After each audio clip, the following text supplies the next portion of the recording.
Oke, kalau begitu kita ke Ibu Eva dulu nih. Ibu, silahkan untuk dari Ibu Eva ini seperti yang saya katakan tadi, teman Edukons, beliau adalah seorang psikolog, jadi kita akan banyak membahas terkait wedding agreement ini dari perspektif psikologi. Oke, kepada Ibu saya persilahkan. Terima kasih Mbak Sinta ya. Bismillahirrahmanirrahim. Assalamualaikum warahmatullahi wabarakatuh. Waalaikumsalam. Ya, yang kami banggakan sutradara dari kegiatan ini itu ada Bu Farida Aryani. Ini adalah topik yang luar biasa ya. Beliau itu ide-idenya kreatif banget gitu ya, dan selalu bikin kita itu gregetan gitu, dan selalu jadi motivator anak-anak muda ya, penggerak anak-anak muda gitu. Tim-timnya itu selalu anak-anak muda gitu. Karena beliau merasa tua, padahal masih muda juga gitu sebenarnya. Mas Dery, kita sama-sama warna hijau ya. Pernah nggak WA-an ya? Tiba-tiba sama muncul warna hijau, saya juga kaget tadi. Oke, Mbak Sinta, sebelum Bu Farida menghubungi saya, seminggu sebelumnya itu ada klien itu WA saya. Saya kira itu Mbak Sinta ya. Dia mengatakan begini, saya mau konseling pranikah, dia bilang.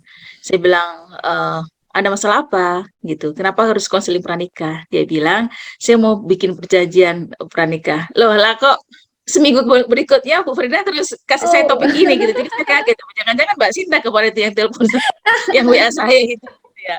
Ya namanya topik ini sangat mulai menggejala gitu ya, mulai dipikirkan, dan terus terang saya pun juga awalnya juga nggak mikir tentang perjanjian pernikahan ya. Tapi Mas Dery tadi bercerita luar biasa sehingga kita berpikir, oh ya kayaknya generasi milenial kesini kesininya gitu ya, itu mulai berpikir tentang hal yang bersifat detail nampaknya. Hari ini kita libur, beraktivitas di kampus, memperingati kesaktian Pancasila, tapi kita mengisinya dengan sebuah perjanjian-perjanjian gitu ya.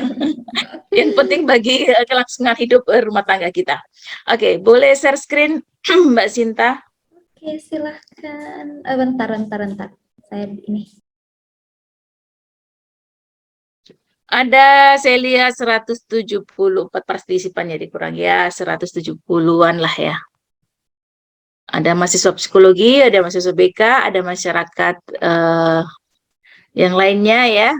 Tadi saya lihat ada dari Pangkebone gitu ya. Makassar, Kendari, Goa, Tanah Toraja. Oke, next. Saya menjadi konselor BKKBN gitu ya, waktu itu 2 tahun. Lalu karena kesibukan yang luar biasa UWD 1 saya lepaskan. Dalam posisi konselor BKKBN itu saya menangani banyak hal ya. Ada lansia, ada remaja, ada anak-anak. Nah, untuk yang remaja tadi itu berkaitan dengan pernikahan cukup banyak gitu ya. Kawin muda terutama yang banyak terjadi di kami tangan itu adalah pernikahan muda dan dampak-dampak ya setelah dia menikah muda itu. Nah, untuk perjanjian menikah, perlukah? Tadi Mas Dery sudah menjelaskan, kalau saya lihat itu sebetulnya ini dibagi dua gitu ya. Ada yang mengatakan perlu, ada yang mengatakan tidak. Teman-teman tim Edukon sudah melakukan survei, bahkan ternyata mengatakan banyak yang mengatakan perlu ya. Begitu ya Mbak Sinta ya? Iya. Ya, banyak mengatakan perlu daripada tidak gitu ya. Terus yang mengatakan tidak tadi itu apa ya alasannya? Mungkin untuk alasan tidaknya tidak sempat digali, cuman selain tadi untuk kalau tidak sempat digali, saya mohon untuk peserta webinar pada pagi hari ini menuliskan di chat kenapa Anda mengatakan atau memilih tidak perlu. Silahkan. Oke, silahkan teman Edukons. Kalau ada nggak sih yang merasa bahwa sepertinya perjanjian ini nggak perlu nih? Itu alasannya kenapa ya? Boleh dituliskan di kolom chat.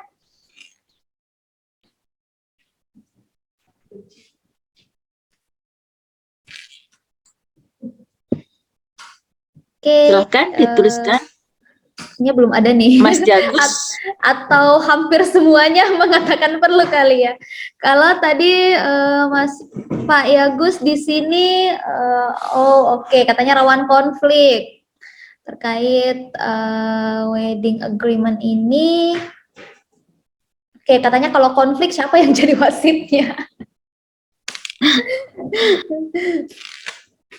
Ya, sebagian yang mengatakan tidak itu biasanya full percaya kepada pasangan, gitu ya. Full percaya kepada pasangan, lalu tidak berpikiran macam-macam tentang dirinya maupun kehidupan ke depan, ya pokoknya dijalanin. Kalau ibarat kepribadian itu alir mengalir gitu ya, ya udah nanti dijalanin aja gitu. Ngapain mikir terlalu detail? Biasanya orang-orang yang melakukan wedding agreement justru orang-orang yang detail pemikirannya, ya. Nanti kalau begini gimana? Kalau gini gimana? Jangan-jangan, gitu. Kalau begini, gitu. Kekhawatiran yang luar biasa tadi itulah supaya aman, maka dia melakukan atau membuat wedding agreement, gitu ya. Jadi saya kembalikan kepada para peserta webinar, saya bukan memastikan ya bagaimana sebaiknya, perlu tidak, saya kembalikan kepada pribadi masing-masing merasa bahwa Anda nyaman tidak dengan hubungan yang seperti itu, gitu ya. Next.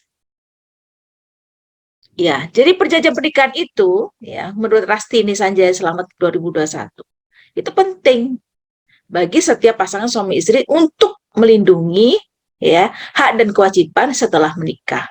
Kenapa ini menjadi penting kalau kajian mereka bertiga ini adalah karena banyaknya kasus ya setelah pernikahan itu nggak bisa diselesaikan karena tidak ada perjanjian-perjanjian di awal gitu. Ya. Nah, kenapa tidak ada perjanjian di awal? Karena tadi itu merasa bahwa udah gitu aja lah. Gitu ya. Saya psikolog ya, bukan hukum, jadi perspektifnya adalah psikologis ya. Sehingga mengamati dari pasangan yang ada, ketika dia mengatakan perlu, itu sesuatu yang saya harus nyaman, harus aman gitu. Saya nggak tahu pasanganku siapa gitu ya. Tapi kalau sudah ditahu pasangannya ini baik, dikenal dengan baik, biasanya dia mengatakan tidak perlu gitu. Nah, Amir dalam Armanto 2020 memungkapkan bahwa perjanjian pernikahan merupakan perjanjian yang dibuat oleh calon suami istri untuk menghindari permasalahan yang ada, yang terjadi di dalam membina hubungan rumah tangga, khususnya dalam harta yang dimilikinya. Tadi di chatroom Bu Farida bertanya gitu ya, terus kalau sudah menikah baru perjanjian gimana tuh gitu ya. Sebenarnya kalau perjanjian itu kapan aja bisa dilakukan gitu ya. Cuman ketika itu dilakukan pre-wedding gitu ya, sebelum menikah, itu sebenarnya lebih rawan gitu ya, lebih rawan. Kenapa saya katakan lebih rawan? Karena pertama, sudah mulai ada jarak gitu. Hartamu, hartaku gitu ya. Kamu begini, kamu begitu, pokoknya dibagi strict gitu. Kamu nggak boleh gini, nggak begitu. Begitu banyak aturan-aturan yang dituliskan. Tapi kalau Amir kan mengatakan bahwa khususnya di bidang harta, kebanyakan isi perjanjian itu bidang harta gitu ya. Nah, kenapa itu harta penting? Karena tidak ada orang yang mau dirugikan kan?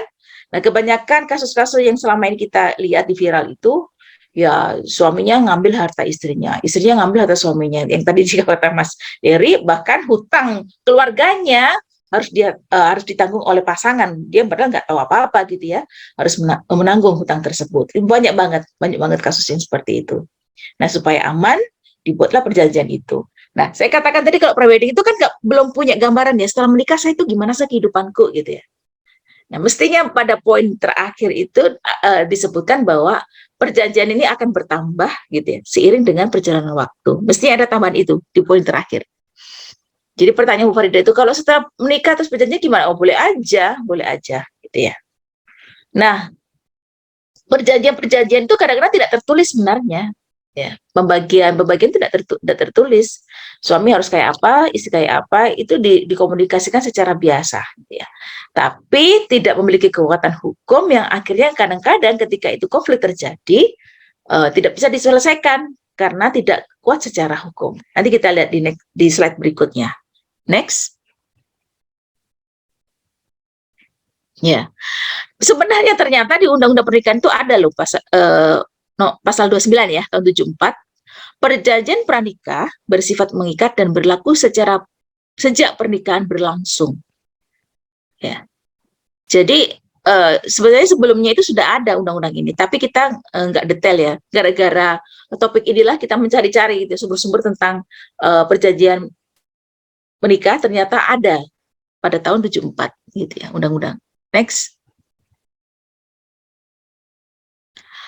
Oke, terus siapa yang buat gitu? Mamanya kah, ibunya kah, gitu ya. Atau kedua belah pihak. Mohon maaf, sebenarnya perjanjian sebelum menikah itu juga ada ketika kita uang panai ya. Saya beberapa kali ikut mengantar ya proses uang panai itu kejadian gitu. Jadi misalnya uang panainya segini, nanti yang tanggung ini siapa? Yang tanggung ini siapa? Yang bayar wali siapa? Isinya nanti erang-erangnya apa? Itu semua juga perjanjian sebenarnya gitu. Bahkan ditulis gitu ya, lalu disimpulkan, dibacakan sebelum si laki-laki meninggalkan perempuan itu untuk menyiapkan segala sesuatunya. Nah, nanti di rumahnya gimana? Gitu ya, sampai detail itu. Nah, itu biasanya berhenti sampai di situ yang saya tahu gitu ya. Nah, tetapi perjanjian pernikahan secara real saya belum pernah melihatnya bagaimana bentuk dari agreement tadi itu. Next. Nih, perjanjian pranikah merupakan perjanjian yang dibuat oleh calon suami istri yang akan menikah. Namanya pranikah gitu ya.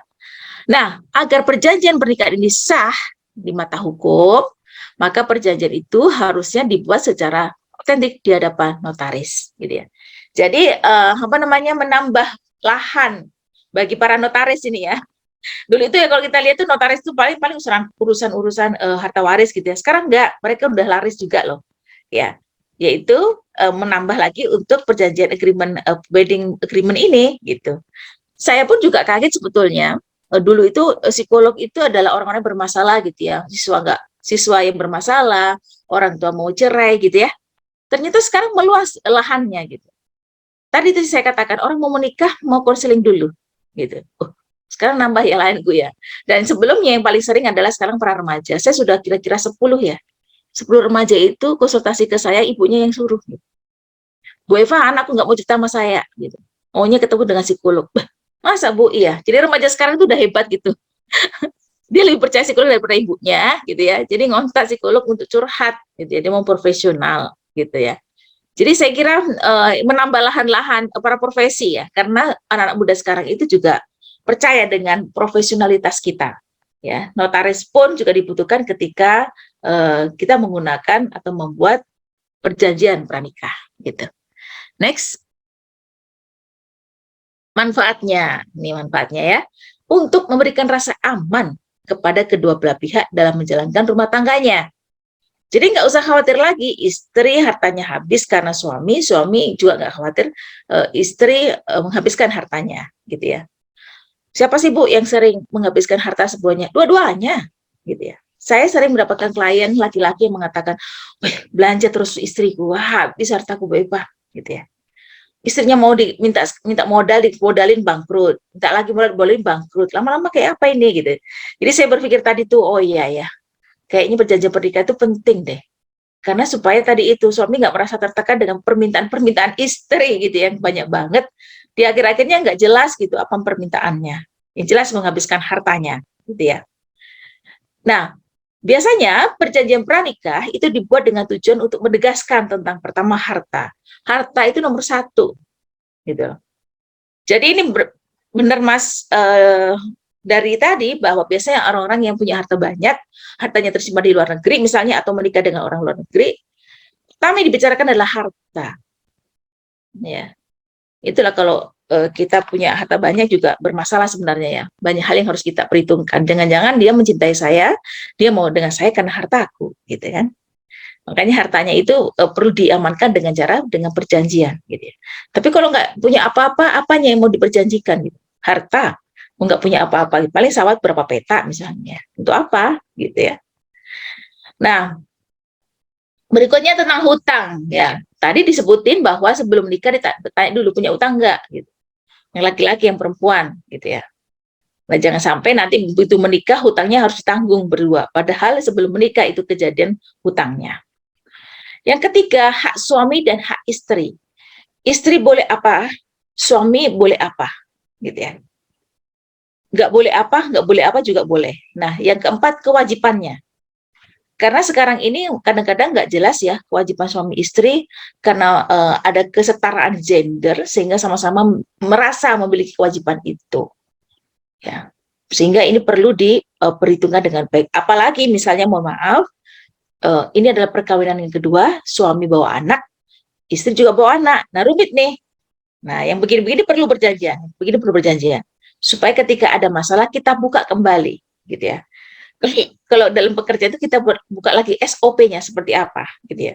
Tapi kalau dalam pernikahan, rumah tangga, kita buka kembali perjanjian kita seperti apa sebelumnya, gitu ya. Dan tanggung jawab masing-masing pihak. Next. Perjanjian pernikahan dapat memberikan batasan bagi suami istri ketika akan bertindak, sehingga dapat mencegah dan mengurangi konflik di dalam sebuah perkawinan. Jadi yang tadi ya, 4 poin tadi kita sudah bahas, ini membatasi kita gitu. Ya, tadi kan sudah jelas kewajiban istri ini, hak istri ini, kewajiban suami ini, hak istri ini. Sehingga ketika kita bertindak lebih dari itu, kita perlu ingatkan, disumprit gitu, prit, hop, hop, hop, kewajibanmu cuma ini. Itu kewajiban saya yang melakukan, gitu ya. Ini akan menjadikan nyaman ya keduanya pada satu sisi, tapi pada satu sisi lain hubungannya menjadi kaku, gitu ya. Sangat detail diatur, ya. Akhirnya tidak mengalir itu rumah tangga, bahkan seperti pegawai perusahaan. Jelas job desk-nya, kita menggunakan kata job desk ya di perusahaan, ada SOP-nya, ya. Sehingga banyak hal di rumah tangga itu yang kadang-kadang pekerjaan suami diambil istri, pekerjaan istri diambil suami. Karena suami nggak ada, siapa yang mengerjakan? Kan nggak mungkin. Pulang dulu ya, kewajiban. Nggak mungkin kan? Nah, akhirnya istri yang melakukannya, menyelesaikan. Nah, tapi kalau ada perjanjian seperti itu, nah, jadi masalah lagi gitu ya. Tadi Pak Jusman tadi Pak Jusadi tadi mengatakan, terus siapa wasitnya kalau kayak gitu ya. Oke, berikutnya next. Inilah dampak positif dan dampak negatif ketika ada perjanjian pranikah. Tamangkel 2015 menyebutkan, yang pertama, positifnya adalah membuat semuanya tertata dengan jelas, ya. Jadi akan kelihatan detail, jelas, dan bahkan kaku, gitu ya. Kaku. Inilah yang membuat dampak negatifnya, egois, gitu. Loh, kan ini perjanjian kamu, kenapa saya kok suruh, gitu. Karena detail tadi itu hakmu ini, kewajibanmu ini, hak istri ini, kewajiban ini. Jadi egois gitu. Ingat, nah itu hakku. Waktu di wedding kita susun, itu hakku ini. Mana sekarang? Sekarang saya tagih memang. Mana? Jadi egois gitu ya. Karena tadi itu terlalu detail dalam membuat perjanjian tadi itu. Mengatur harta dan hutang. Ini akan jelas ya. Akan jelas seperti apa harta itu. Nah, pengaruh negatifnya adalah sangat perhitungan. Ya. Tadi kalau positifnya kan Mas Dery mengatakan ketika suami bangkrut, maka harta istri menjadi aman. Karena tidak dilibatkan dalam proses perhitungan tadi itu, piutang gitu ya. Demikian juga ketika istrinya, itu terjadi pada istrinya. Tapi ada pengaruh negatifnya. Kalau memang dasar kepribadian dirinya adalah rakus gitu ya, suka harta, dia akan memperkaya dirinya sendiri dan tidak memperhitungkan kondisi suami gitu. Jadi sebetulnya ada pengaruh negatifnya gitu. Ketika itu ada perjanjian lalu lemah pada satu titik, kalau dia orangnya licik, dia orangnya rakus, dia akan menggunakan pasal-pasal itu untuk menguntungkan dirinya gitu ya. Yang ketiga adalah membuat usaha ya. Jadi ketika suaminya sudah menjelaskan bahwa hartaku sampai di sini, harta istriku sampai di sini, ketika suami bangkrut maka istrinya lah yang membuat usaha, gitu ya. Dan dampak negatifnya adalah ketakutan berlebihan. Terus kalau aku hartaku yang dipakai, aku bangkrut gimana gitu, ya. Jadi kadang-kadang muncul juga kekhawatiran atau ketakutan yang berlebihan. Para peserta webinar pada siang hari ini, saya katakan bahwa segala sesuatu itu selalu ada dampak positif dan ada dampak negatif. Ya, ini saya kebetulan aja ketemunya pas sama-sama 3 dan 3. Biasanya kalau saya konseling itu akan menjadi sebuah pertimbangan keputusan Anda mau lanjut atau tidak. Ketika dampak positifnya lebih bagus, lebih banyak daripada dampak negatif, gitu ya. Nah ini dampaknya nih, kita lihat. Nah, Anda mau lanjut atau bercerai? Anda mau lanjut studi atau DO, berhenti gitu ya. Anda mau, nah itu kan dari sini sebetulnya dampaknya. Kebetulan 3-3-nya saya dapat gitu ya. Positif 3, negatif 3 ini. Yang artinya bahwa itu boleh Anda lakukan, tidak pun juga nggak apa-apa gitu ya. Tergantung tadi itu.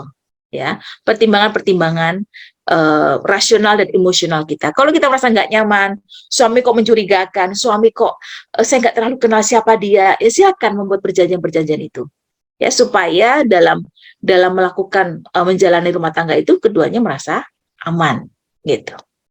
Next. Jadi bagaimana seharusnya? Pihak yang membuat perjanjian pernikahan tidak boleh mendapatkan paksaan, ancaman, dan kekhilafan. Suami atau istri tidak dapat melakukan perubahan terhadap perjanjian pernikahan kecuali ada kesepakatan dari kedua belah pihak untuk mengadakan perubahan. Jadi perubahan itu masih bisa dimungkinkan dengan kesepakatan-kesepakatan tentunya. Dan ingat ya, tidak boleh ada paksaan, ancaman, atau kekhilafan. Yang sering terjadi itu kan karena diancam gitu ya.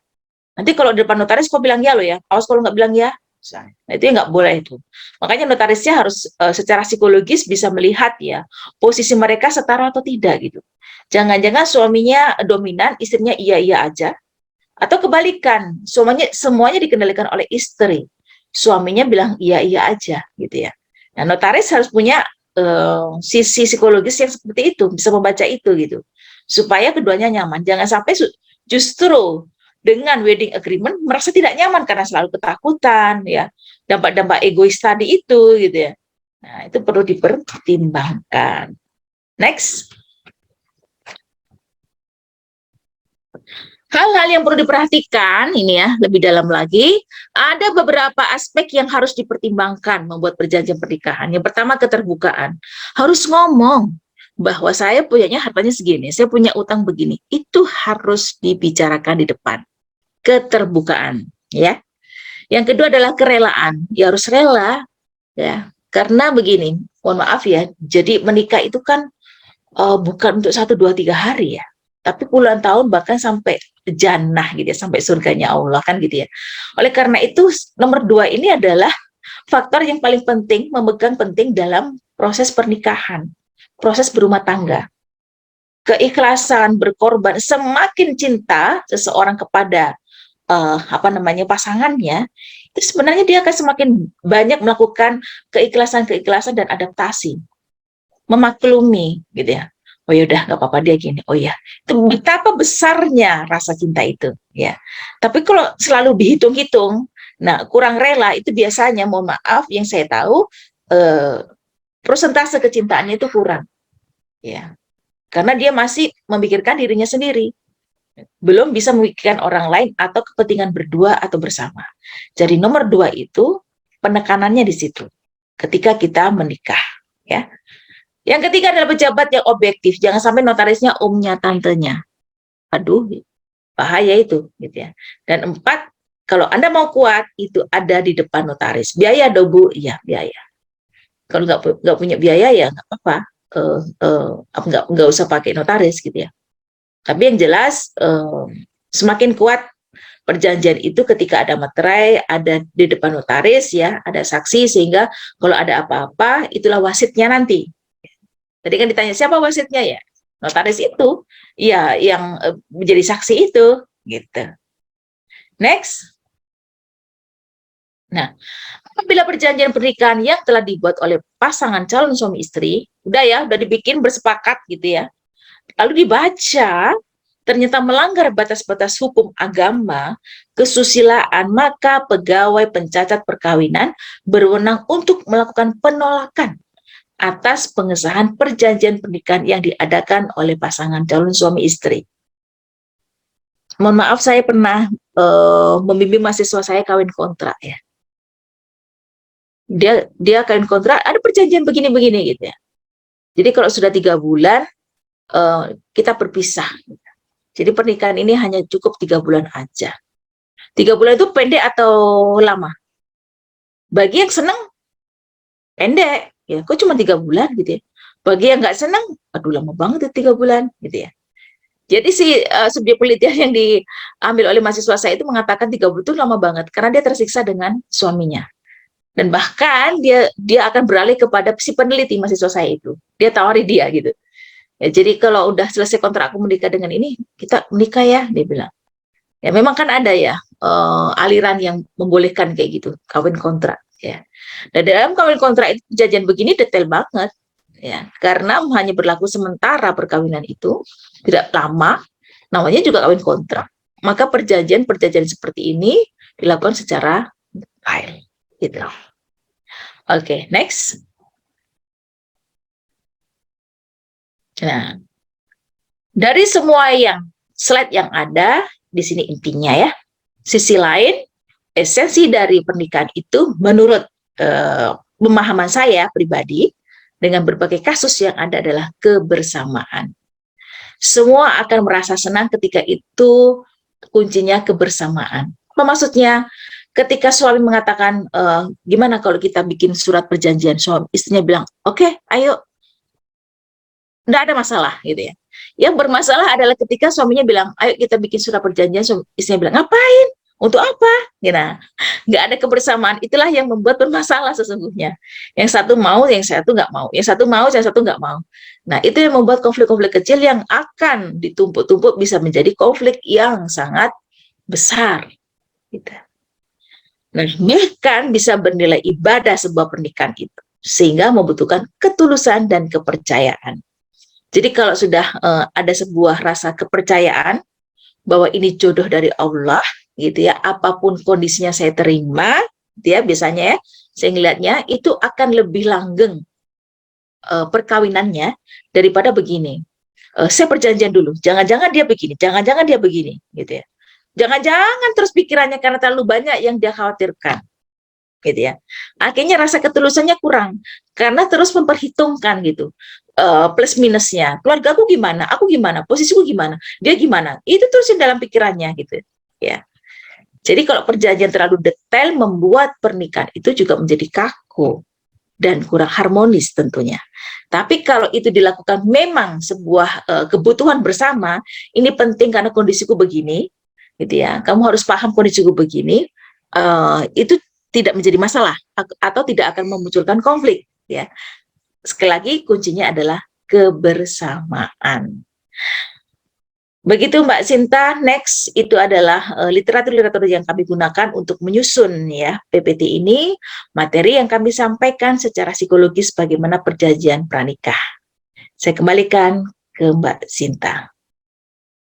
Oke, menarik sekali ya materi yang dipaparkan oleh Ibu Eva tadi. Jadi ini mengaitkan juga nih dengan pembahasan yang ada di kolom chat nih tentang perjanjian pernikahan. Jadi perjanjian pernikahan tentunya dilaksanakan dengan persetujuan kedua belah pihak ya.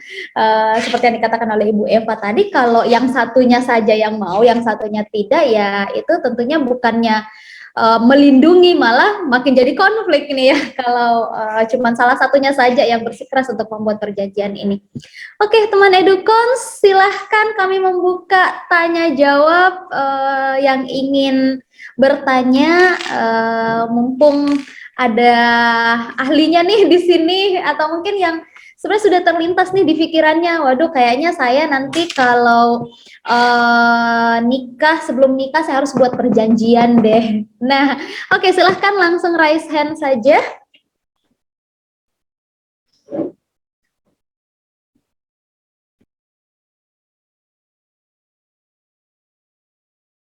Mana banyak ya pesertanya ya, 171 ya? Iya, di sini ada 170 nih. Atau mungkin masih mikir kali ya, aduh nanti mau buat perjanjian pranikah tapi pasangannya belum ada. Wah, ini lebih gawat lagi. Perjanjiannya udah ada, cuman pasangannya nggak ada. Nah, itu dia. Oke, sambil menunggu yang bertanya nih, teman Edukons, di kolom chat sudah ada link absensi untuk webinar hari ini. Jadi perlu kami menyampaikan bahwa webinar ini ada sertifikatnya, namun bagi yang mengisi absensi ya, teman Edukons. Jangan sampai ini teman Edukons mengikuti webinar ini, tapi sertifikatnya tidak bisa didapatkan karena tidak mengisi absen. Nah, oke, sambil menunggu teman Edukons untuk bertanya nih, Bu Eva, kalau kita lihat sebenarnya wedding agreement ini kenapa terlintas karena series wedding agreement yang lagi hype sekarang belakangan ini kan ya.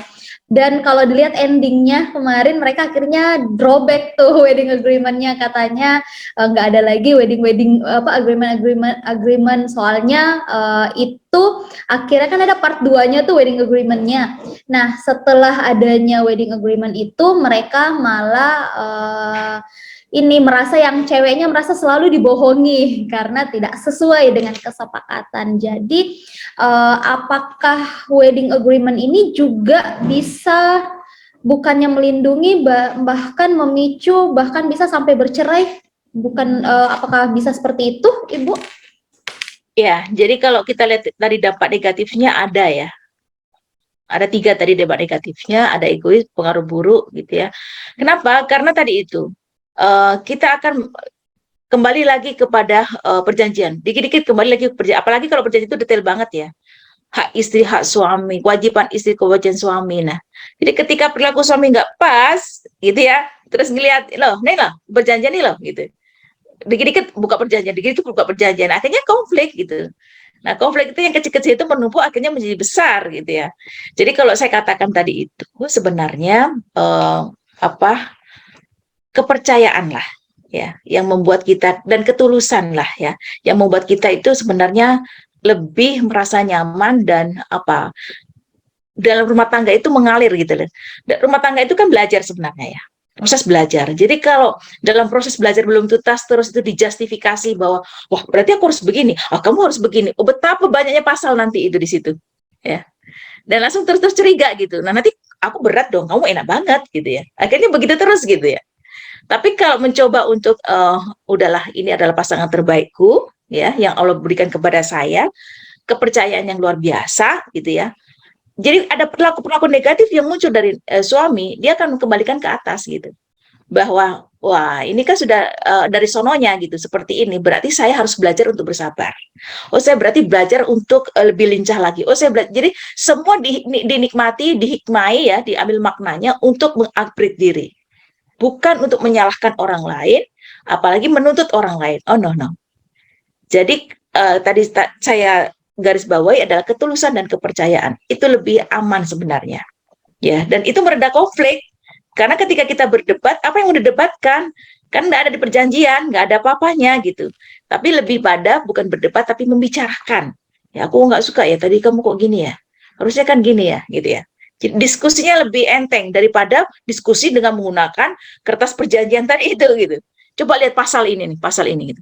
Oh, gimana kalau kita ubah pasal gitu ya? Nah, akhirnya banyak nanti pasal revisi gitu. RUU-nya banyak gitu ya, rancangan undang-undang banyak banget gitu ya. Yang akhirnya justru kadang-kadang bisa menambah konflik. Satu. Tapi pada sisi lain, ada beberapa pernikahan, proses yang menikah, hal itu penting karena merasa bahwa kenyamanan ada di situ. Tidak terlalu kenal baik dengan laki-laki tersebut atau pasangannya, sehingga perlu adanya penegasan-penegasan tentang bagaimana saya dan bagaimana kamu, sehingga kita bisa jalan bersama.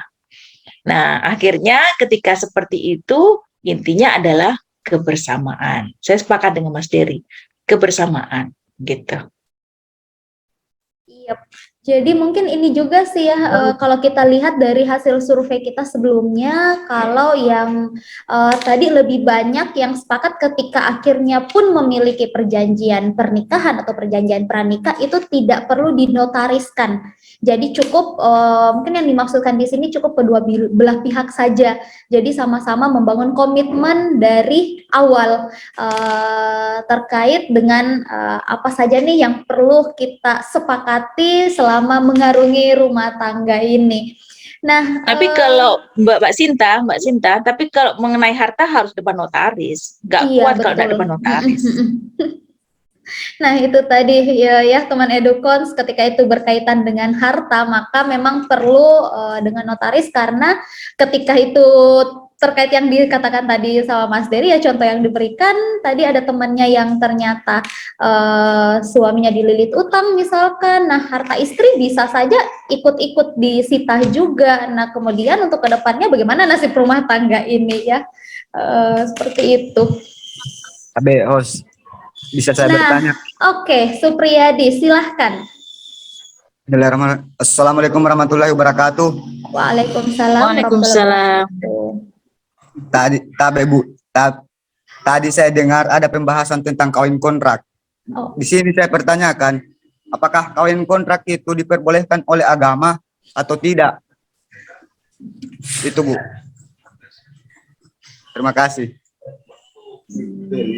Oke, baik. Terima kasih, Supriyadi. Silahkan, Ibu. Ya, tapi saya bukan ahli agama ya, saya psikolog ya.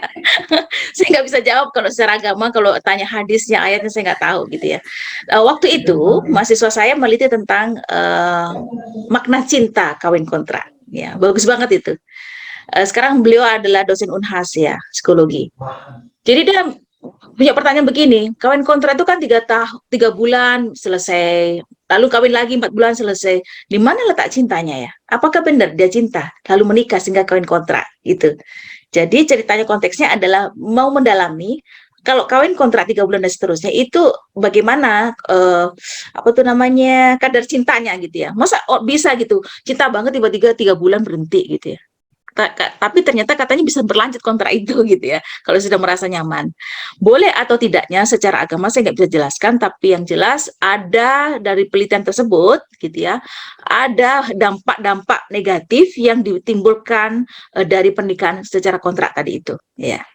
Sehingga penelitian ini sangat menarik, kemudian pernah dipresentasikan di apa namanya seminar internasional kalau nggak salah. Kalau dibilang boleh atau tidak, silakan bertanya kepada ahli agama ya. Tapi yang jelas ketika itu diteliti secara psikologis, ternyata banyak dampak negatifnya, gitu Pak. Kenapa Pak menarik ya dengan kawin kontrak? Tertarik? Gimana Pak kalau sebenarnya tertarik? Nah, kalau ngomong-ngomong tentang kawin kontrak, saya punya pengalaman dari tetangga, bukan saya ya. Jadi ada tetangga yang memutuskan untuk nikah kontrak dengan seorang dari luar negeri. Katanya memang dia gini, ketika dia pindah ke suatu negara, dia harus punya istri di situ. Nah, kebetulan ketika dia di Indonesia, dia nikah dengan tetangga saya. Tapi ternyata akhirnya itu berlanjut sampai sang suami itu meninggal dunia. Jadi mungkin itu tadi yang dikatakan Ibu, ketika dia nyaman dan merasa sepertinya ini belahan jiwa saya nih ya, jadi itu berlanjut sampai akhirnya di penghujung usianya. Oke, Pak Yagus, silahkan sudah raise hand. Oke, bismillahirrahmanirrahim. Assalamualaikum warahmatullahi wabarakatuh. Waalaikumsalam warahmatullahi wabarakatuh. Alhamdulillah ya, saya diberi kesempatan untuk bertanya. Gimana kabarnya Bu Sinta? Baik-baik? Baik, Pak Yagus. Ya, tentang yang saya sudah chat di itu ya, ada kata saya di chat itu, kalau pengalaman selama ini dan pengalaman beberapa orang yang saya wawancarai termasuk, dan beberapa orang tua yang mengeluh tentang pernikahannya mungkin ya, karena saya sudah sering konseling lah, bukan konseling, wawancara dengan orang tua ya. Kalau dari sisi agama, ini agak dilematis juga sebenarnya, karena yang tanda kutip merasa memahami agama itu akan rawan dari sisi poligaminya, itu rawan itu, ya. Itu yang pertama. Yang kedua, adanya aturan-aturan ini itu kan bisa semacam banyak sekali item-item yang dibicarakan, kecuali memang tadi seperti Ibu Eva bilang cukup item-item harta saja atau apalah yang kira-kira kemungkinan konflik itu saja. Kalau yang lainnya kita anggap sebagai perjanjian tidak tertulis ya, seperti itu. Jadi kalau rekan-rekan atau calon pengantin mau membuat secara rinci, itu akan, tadi saya bilang di chat itu, ada kemungkinan lebih tebal lagi mungkin dibanding kitab suci itu, karena semua aspek akan dibahas dengan dasar rinci, itu akan panjang. Ya, itu saja masukan saya. Intinya kita sharing kira-kira berisiko apa itu perjanjian pernikah, karena juga perjanjian juga itu kan melibatkan kedua belah pihak, bukan bapaknya saja, ibunya saja, tapi kakek neneknya dan sebagainya itu kan pasti akan komplain kenapa begini, kenapa begitu. Makanya tadi saya bilang di chat itu ada kemungkinan revisi berkali-kali sehingga ketebalannya akan panjang. Boleh, jadi saran saya boleh, asal yang dibicarakan kira-kira yang rawan-rawan saja, ya seperti itu. Saya kira itu saja masukan dari saya. Assalamualaikum warahmatullahi wabarakatuh. Waalaikumsalam warahmatullahi wabarakatuh. Terima kasih. Bagus banget ini Pak Yagus. Ya, saya tanggapi sedikit ya, bahwa benar yang disampaikan Bapak. Saya kira hal yang penting aja yang disampaikan. Karena kalau terlalu banyak detail, akhirnya jadi kaku, lalu kita ribut terus gitu. Nambah, selalu mengecek gitu ya, kegiatan kita dengan perjanjian itu, dan merevisi akhirnya. Tapi kalau cuma 2-3 poin di depan notaris, jelas apa yang kita masalahkan, itu lebih enteng rasanya. Selebihnya, kita proses belajar memahami bagaimana pasangan kita, gitu ya. Gitu Mbak Sinta, ada di chatroom kayaknya ya. Ibu Eva, ya ini ada di chatroom. Mau tanya kalau perjanjian tentang perselingkuhan nih, kira-kira bagaimana pendapat Ibu? Apalagi saat ini sangat banyak ya isu mengenai banyaknya perselingkuhan setelah nikah. Nah, dan akhirnya yang rugi atau yang berdampak pada psikologis anak yang jadi korbannya itu anaknya. Ya, kalau perceraian ya, itu memang tidak bisa dipungkiri bahwa pasti akan berdampak pada anak-anaknya, apalagi perselingkuhan ya. Nah, yang dimaksud Mbak Rusmi ini gimana? Atau Bu Rusmi? Dari Papua ya, ini luar biasa. Perjanjian tentang perselingkuhan itu apa isinya gitu? Ini yang cukup menarik ya. Isinya apa gitu sehingga diperbolehkan selingkuh gitu? Gimana Bu Rusmi? Atau mungkin yang ini, tentang terkait dengan perbuatan selingkuh itu ada, saya pernah dengar juga teman, katanya dia open relationship gitu ya istilahnya, apa gimana, katanya mereka boleh, tapi itu biasanya sih bukan orang lokal ya yang membuat perjanjian seperti itu biasanya itu orang luar, orang barat mungkin yang sampai open relationship gitu, kamu boleh misalkan, tapi dengan perjanjian beberapa, mungkin misalkan aset atau anak seperti apa, atau mungkin yang dimaksud Ibu Rusmi di sini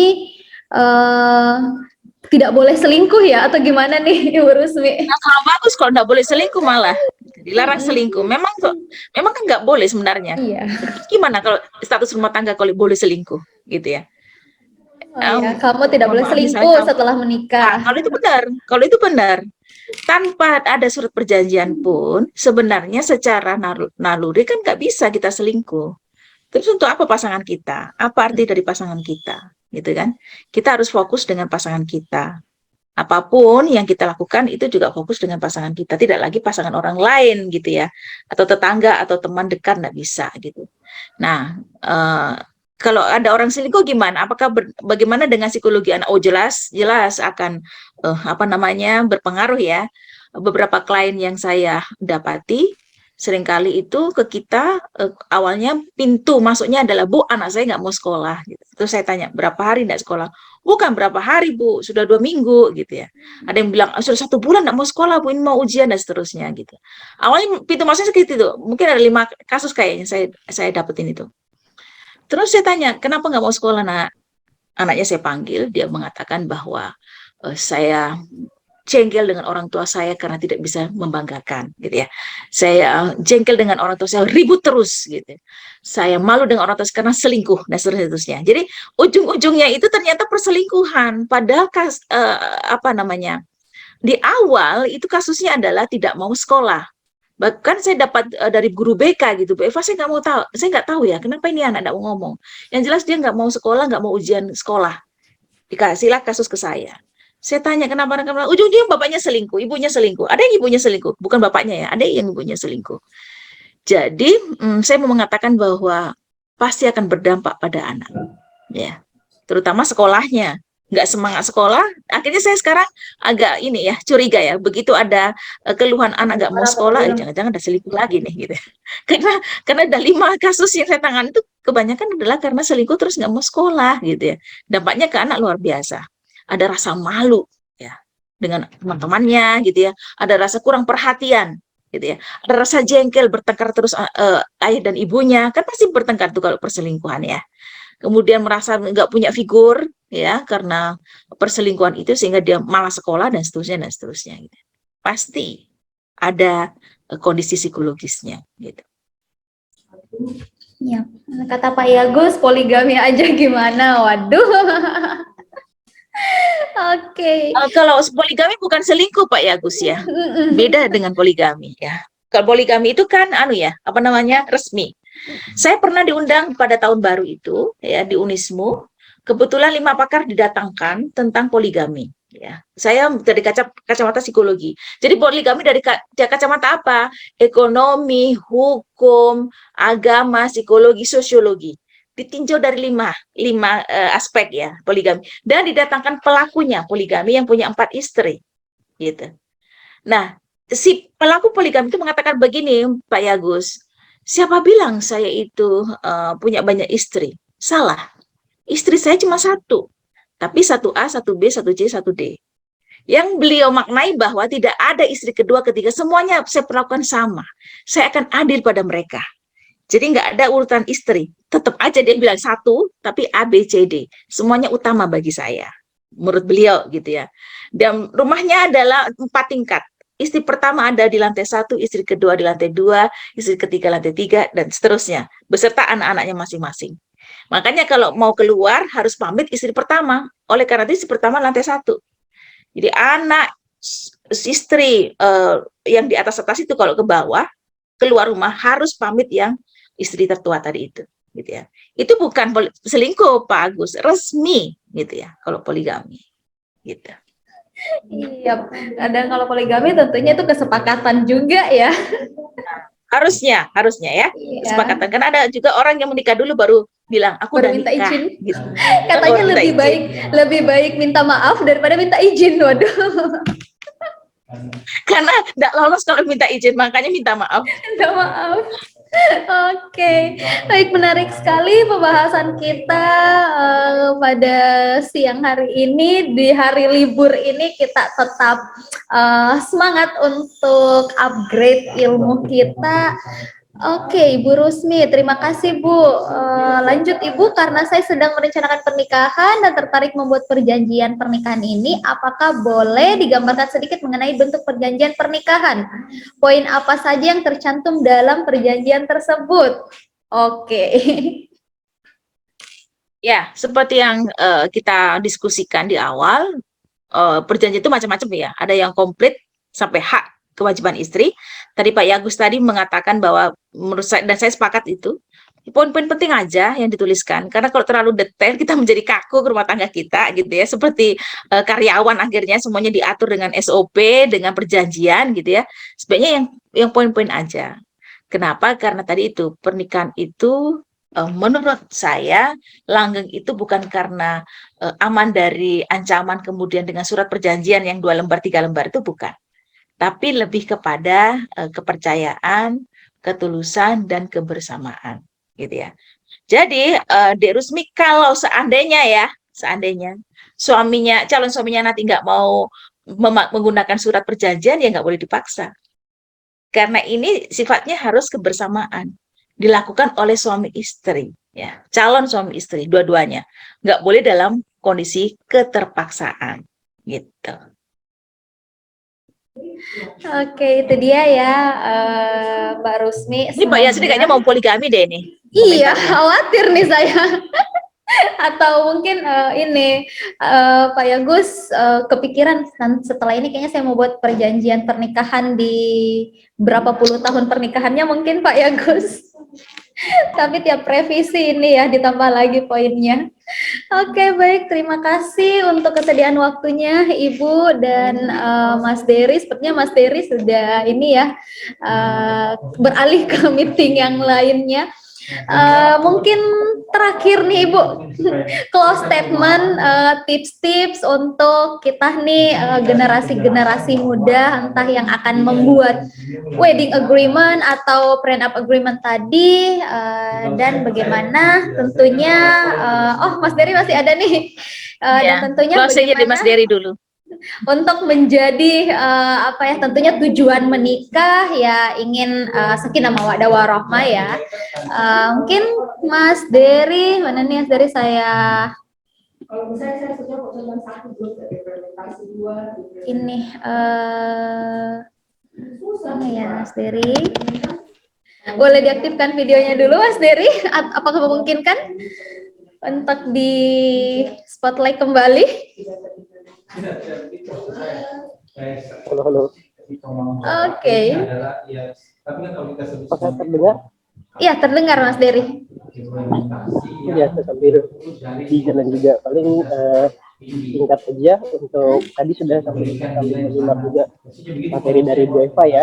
Ada pro kontra gitu dalam print up sebenarnya ya, kalau bahasa Indonesia atau istilahnya wedding agreement. Jadi mungkin kalau closing statement tadi seperti yang saya tuliskan di chat, kalau print up itu tergantung prinsip dan tujuan masing-masing pasangan sih. Jadi memang apakah ada ketakutan, kekhawatiran, atau visi bersama gitu ya yang harus dilindungi, itu silahkan saja. Tapi menurut saya kalau kesepakatan gitu, tidak harus dalam bentuk print up gitu ya, yang disaksikan akte notaris atau bagian hukum gitu kan. Tapi kalau kesepakatan saya rasa itu harus ada gitu.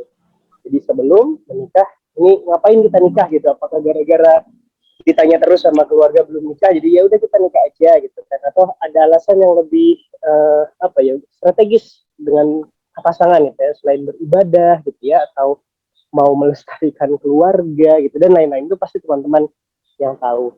Termasuk perjanjian saat menikah. Jadi saat sudah menikah, bagaimana pengasuhan misalkan, apakah ayah dan ibu sama-sama mengasuh anak, tadi seperti Kasin tadi awal ya, ini anak ayah ini bukan anak ibu lah gitu kan harus disepakati gitu, tidak harus dalam bentuk print up. Dan juga setelah pernikahan, jadi tadi hal-hal sensitif seperti prinsip-prinsip hidup gitu ya, prinsip-prinsip dalam mengatur keuangan, prinsip-prinsip dalam pengasuhan, itu saya rasa harus disepakati. Termasuk tadi kalau menanggapi Ibu Farida misalkan, kalau sudah senior nih sudah lama, ini kan juga perlu diatur nanti tentang arrangement kalau nanti punya cucu atau kalau nanti mau menikahkan anak harus seperti apa gitu ya, mau berasal dari keluarga seperti apa, itu kan harus disepakati bersama. Nah, tidak semua orang seketat pasangan-pasangan yang ada sekarang gitu kan, sifatnya fleksibel, tapi saya rasa tidak harus agreement gitu ya, wedding agreement atau prenup, tapi kesepakatan itu harus ada demi menjaga masing-masing pihak, tidak hanya salah satu pihak. Itu saja sih Kak Sinta. Mudah-mudahan bisa menemukan pasangannya teman-teman semua ya di kehidupan ini. Terima kasih. Amin. Terima kasih Mas Dery. Untuk Ibu Eva, silahkan. Oke, untuk para calon pengantin gitu ya, yang mau menikah khususnya, apakah saya perlu melakukan wedding agreement atau tidak? Itu tergantung pada kenyamanan Anda gitu ya. Kalau Anda merasa bahwa itu ada hal penting yang harus saya lindungi dari diri saya dan saya tidak terlalu perlu tahu persis bagaimana suami saya, silakan dilakukan gitu ya. Tapi dengan prinsip kebersamaan ya. Jadi kita mau apa, suami kita mau apa gitu, satu. Yang kedua, di atas surat tadi itu, surat itu nomor 2 menurut saya. Di atas semua itu adalah sekali lagi kepercayaan dan ketulusan. Itulah yang melanggengkan kita dan itulah yang membuat kita aman sesungguhnya. Ya, kenapa? Karena kita akan terus belajar memahami seperti apa itu suami dan seperti apa itu berumah tangga. Ya, tidak banyak sekolah tentang rumah tangga gitu ya. Sekarang juga banyak sekolah-sekolah menyiapkan itu, webinar-webinar tentang itu, pelatihan-pelatihan tertentu, tapi tidak banyak orang yang melakukannya. Sehingga itu proses alami belajar. Oh, kalau begini gini ya. Oh, kalau ini sepanjang masa kita akan belajar gitu. Ya. Begitu menikah belajar memahami suami. Begitu punya anak belajar memahami anak. Begitu memahami anak ada saja terus gitu ya. Fase-fasenya gitu ya. Ada lagi adiknya dan terus kita akan belajar. Sehingga kalau kita menggunakan wedding agreement dengan detail, maka banyak akan revisi itu terus dibicarakan gitu ya. Dan kadang-kadang terus menjadi konflik-konflik kecil gitu loh. Karena terlalu detail sehingga kita selalu berpedoman itu untuk melakukan sesuatu. Terjadilah bukan pernikahan akhirnya ya. Seperti perusahaan gitu ya, ada SOP-nya. Oleh karena itu, ketika kita menggunakan wedding agreement, sebutnya adalah poin-poin yang penting aja. Ya, jadi supaya merasa apa yang perlu dilindungi, diamankan, itu saja dituliskan gitu ya. Saya kira itu Mbak Sinta Nurul Oktaviana Kasim. Saya menyatakan bahwa tim Edukon luar biasa, selalu mengaspirasi, mengajak teman-teman remaja untuk sharing, banyak permasalahan yang perlu dibahas ya. Remaja itu nggak ada habisnya gitu ya. Dan sang sutradara Ibu Farida Aryani ya, yang selalu punya ide-ide yang brilian bagaimana menggerakkan anak-anak muda kita ini supaya bisa terus memberikan inovasi-inovasi. Karena tema-tema yang kita berikan saat ini mungkin 2-3 tahun nggak dibicarain gitu ya. Tapi karena beliau sutradara ini mengupdate terus ya, apa sih remaja-remaja itu apa sih gitu ya. Sehingga sangat aktual sekali tema-tema yang diberikan oleh Edukon setiap minggu ya kayaknya ya. Terima kasih atas kepercayaannya. Begitu Mbak Sinta. Oke, terima kasih Ibu Eva. Jadi berdasarkan dari apa yang kita sudah bahas nih siang hari ini, di sini juga sudah ada inisiator kita Ibu Farida Aryani, juga pakar cinta nih. Close statement mungkin silahkan Ibu Farida Aryani.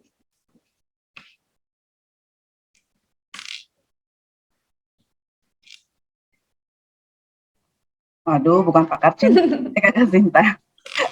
Saya hanya menyimpulkan aja sedikit ya, bahwa kalau yang saya pelajari dari Mas Dery tadi dengan Bu Eva tadi, bahwa pernikahan itu bukan cuma tentang cinta ya Bu Eva, Mas Dery, tapi menikah itu adalah tentang seni mendidik diri kita sendiri, mendidik pasangan, saling belajar, sehingga kita bisa membangun komitmen dan kepercayaan. Itu aja sih closing statement dari saya untuk mengunci. Dan sekali lagi terima kasih banyak Ibu Eva, Mas Dery sudah berbagi cerita di series ini. Mudah-mudahan bernilai ibadah untuk kita semua. Terima kasih Kak Sinta. Oke, terima kasih Ibu Farida Aryani. Kami dari Edukons juga, Ibu dan Mas Dery, ada kenang-kenangan. Saya boleh share screen. Ini udah kelihatan belum ya? Oke. Siapa pelukisnya ini? Luar biasa. Jadi untuk Mas Dery dan Ibu Eva, terima kasih sekali atas partisipasinya, telah bersedia untuk sharing materi yang sangat bermanfaat tentunya untuk kita semua.